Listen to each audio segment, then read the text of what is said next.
अस्सलाम वालेकुम नाज़रीन, मैं फ़रूक भट्टी अपने डिजिटल मीडिया चैनल पर आप सबको खुशामदीद कहूँगा। आज जुमेरात का दिन है और तारीख़ जो है वो आज बताने की ज़रूरत नहीं, उससे आप सारे बाखूबी वाकिफ़ हैं। मेरे राइट जानिब अगर मैं मेरे राइट जानिब सुप्रीम कोर्ट ऑफ पाकिस्तान मौजूद है, जहाँ मैं खड़ा हूँ। ये सुप्रीम कोर्ट ऑफ पाकिस्तान की पार्किंग है और मेरे लेफ़्ट की जानिब प्राइम मिनिस्टर ऑफिस है। मेरे सामने शाहराह दस्तूर है और मेरे पीछे की जानिब ऐवान सदर है। तो नाज़रीन, सिर्फ बात करनी आज 9 मई के हवाले से। 9 मई को गुज़रे पूरा 1 साल हो चुका है और 9 मई के दिन जो कुछ हुआ वो उससे बाखूबी आप वाकिफ़ हैं। जिस तरह लोगों ने इमरान खान की गिरफ़्तारी के बाद अफ़वाज पाकिस्तान पर चढ़ाई की, कोर कमांडर हाउसेस और GHQ पर हमला किया गया, उसमें तोड़ फोड़ की गई और बड़े मामलात जो हैं उस दिन ख़राब हुए। एक गालबन हुकूमत की जानिब से कहा गया कि 13 अरब रुपए का जो है वो 9 मई के दिन रियासत पाकिस्तान को नुकसान पहुंचा। ये बकौल PDM हुकूमत के। अब देखना यह है कि 9 मई को गुज़रे 1 साल हो गया है और उसके बाद रियासत ने 9 मई करने वालों के साथ क्या किया, वो आपके सामने रखना है। 9 मई की जो चीदा अहम नुकात हैं, 9 मई की जो अहम चीज़ें हैं वो मैंने आपके सामने रखनी है। 9 मई को कोर कमांडर हाउस जो लाहौर है उसमें लोगों ने घुसकर अमारत को तोड़ फोड़ की। अमारत में यास्मीन राशिद साहबा, मियाँ असलम इकबाल साहब और मियाँ महमूद रशीद साहब, इसमें और भी लोग थे जो इनको लीड कर रहे थे और जो आज भी गिरफ़्तार हैं, पाबंद सलासिल हैं। यास्मीन राशिद साहबा अभी भी जेल में मौजूद हैं और सनम जवेद साहब और इस तरह पाकिस्तान तहरीक इंसाफ की जो कारकुन ख़वातीन थी वो भी गिरफ़्तार हैं। और इमरान खान जो साबिक़ वज़ीर आज़म हैं, जिनकी वजह से 9 मई हुआ, वो भी इस वक्त अडियाला जेल में मौजूद हैं। और गुज़श्ता दिन उसी 2 दिन पहले, 9 मई से 2 दिन पहले DGISPR अहमद शरीफ चौधरी साहब ने एक बड़ी दबंग प्रेस कॉन्फ्रेंस की। उसमें जो 30-35 के करीब सहाफ़ी थे वो भी मौजूद थे और सवालात हुए, जवाबात हुए। और जब 9 मई का सवाल हुआ तो उन्होंने कहा कि 9 मई करने वालों किरदारों को भरपूर सज़ा दी जाएगी और अब तक सज़ा क्यों नहीं दी गई, ये भी बड़ी हैरानकुन बात है। अगर सज़ा देनी है तो सज़ा दें, ये जो है रौला वो ख़त्म करें और आगे किसी मुल्क को सिमत में डालें। और इसके अलावा मुज़ाकरात के हवाले से भी सवाल हुआ। ये 2 बड़े अहम सवाल थे उस प्रेस कॉन्फ्रेंस में।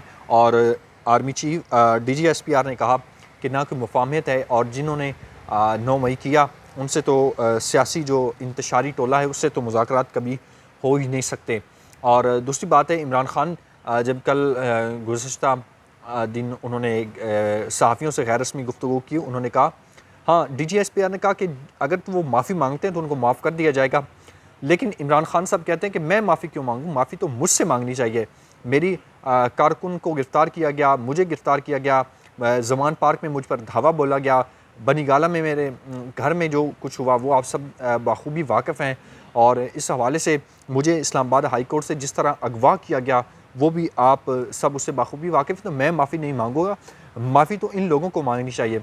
कल एक तहरीके तहफ़्फ़ुज़ आईन पाकिस्तान, जिसकी मैंने गुज़श्ता एक वीडियो भी अपने यूट्यूब चैनल पर डाली है, सरदार लतीफ़ खोसा का जी एक बयान था। उमर अयूब साहब, महमूद ख़ान अचकज़ई साहब ने एक बड़ा लंबा ख़िताब किया और ये गालबन 2-2:30 बजे ये जो है तहरीके तहफ़्फ़ुज़ आईन पाकिस्तान सेमिनार का इनेकाद हुआ और 6 बजे ये अपने अख्ताम को पहुँचा। इसमें मुख्तलिफ़ लोगों ने ख़िताब किया और उसमें अपनी राय का इज़हार किया।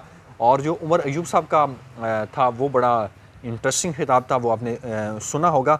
लेकिन सरदार लतीफ़ खोसा का जो वहाँ उन्होंने बयान किया, अपने ख़िताब किया, तो वो उससे भी बड़ा ज़बरदस्त था। उन्होंने कहा था कि जिन लोगों ने मार्शल लॉ लगाए हैं, जिन्होंने चादर चार दीवारी की तक़द्दुस को पामाल किया है और जिन्होंने तहरीक इंसाफ पे जुल्म व सितम किया है और जिन्होंने इमरान खान को अगवा किया है, उन लोगों को माफ़ी मांगनी चाहिए। और असद कैसर साहब कहते हैं कि माफ़ी तो हमने कभी बाप से नहीं मांगी। तो अब देखते हैं अगर माफ़ी नहीं मांगे कि मुजीबर रहमान शामी साहब ने एक बड़ी वहाँ खूबसूरत बात की। उन्होंने कहा इस मामले को अब यहीं दबाकर आगे जाना चाहिए। रियासत पाकिस्तान के जो मफाद में फ़ैसले हैं अब उन्हें करने चाहिए।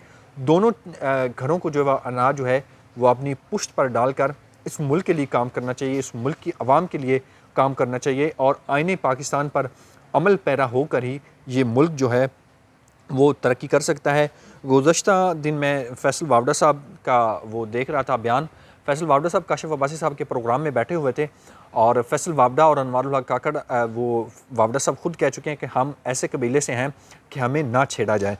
अब आगे आप समझें कि फैसल वावडा साहब किस कबीले से ताल्लुक़ रखते हैं। वो कह रहे थे कि जनूबी एशिया की रवायत है कि बाप से माफ़ी मांगना पड़ती है। तहरीक इंसाफ के अंदर की ख्वाहिश है कि बानी तहरीक इंसाफ जेल में रहें।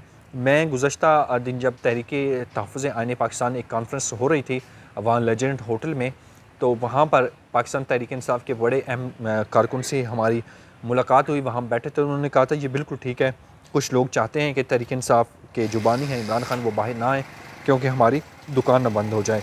तो फैसल वावडा साहब कहते हैं कि घर के सरबराह से माफ़ी मांगनी पड़ती है और लतीफ़ खोसा साहब कहते हैं कि घर के सरबराह नहीं, वो मुलाज़म हैं, इस रियासत के मुलाज़म हैं, ये कोई एक फ़र्द कोई इदारा नहीं है, रियासत पाकिस्तान अवाम है, अवाम जो है।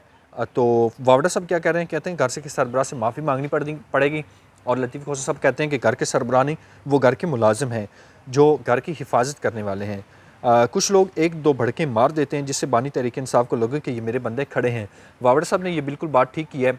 जिस तरह पाकिस्तान तहरीक इंसाफ ने एक बहुत बड़ा वोट बैंक हासिल किया, इसमें अपोजिशन लीडर भी वो असम्बली में उनका है और उनके बहुत सारे जो हैं वो ये मतलब KPK में उनकी हुकूमत है, पंजाब असम्बली में अपोजिशन में वो बैठे हैं, लेकिन आज भी वो अपने बानी तहरीक इंसाफ को चेयरमैन इमरान खान को रिहा करवाने में नाकाम है। तो इससे ज़ाहिर होता है कि कुछ लोग भड़के तो मारते हैं और ऐसे लगता है कि वो बानी तहरीक इंसाफ अंदर ही रहें ताकि हमारी दुकान बंद ना हो।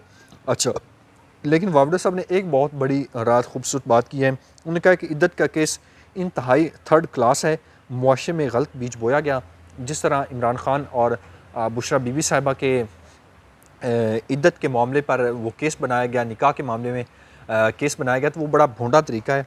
ये बरसगीर की तारीख़ में, बल्कि इस्लामी तारीख़ में ये पहला केस है जो इमरान खान और बुशरा बीबी पर बनाया गया है। आगे वो कहते हैं कि मैंने पहले ही कह दिया था कि बानी तहरीक इंसाफ के लिए कोई डील की पेशकश नहीं। अच्छा, बैरिस्टर गौर साहब कहते हैं, वावडा साहब कहते हैं कि मैंने पहले कह दिया था कि उनके लिए कोई जो है वो डील की पेशकश नहीं है।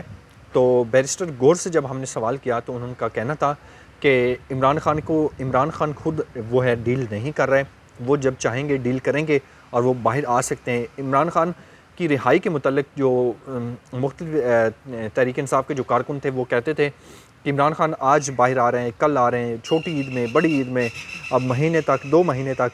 लेकिन जब बैरिस्टर गौर से हमने सवाल किया तो उन्होंने कहा कि हमने सवाल किया कि ये आप रोज़ाना कह रहे थे कि इमरान खान साहब की रिहाई कल है, परसों है, ईद को है, छोटी ईद को है, बड़ी ईद को है।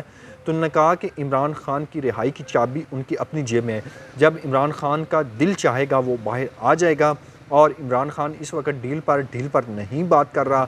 वो नहीं चाहता कि मैं बाहर आऊँ, मेरे कारकुन जेल में रहें और मैं को नवाज़ शरीफ, आसिफ अली ज़रदारी की तरह नहीं कि मुल्क छोड़कर भाग जाऊँ, डील कर लूँ। मैं डील नहीं करूँगा, मैं इनका मुकाबला करूँगा। ग़ुलामी से बेहतर मौत है। ये सूरत हाल थी जो मैंने आपके सामने रखी है। फ़िलवक्त के लिए मुझे इजाज़त दीजिए। अल्लाह निगहबान। पाकिस्तान ज़िंदाबाद।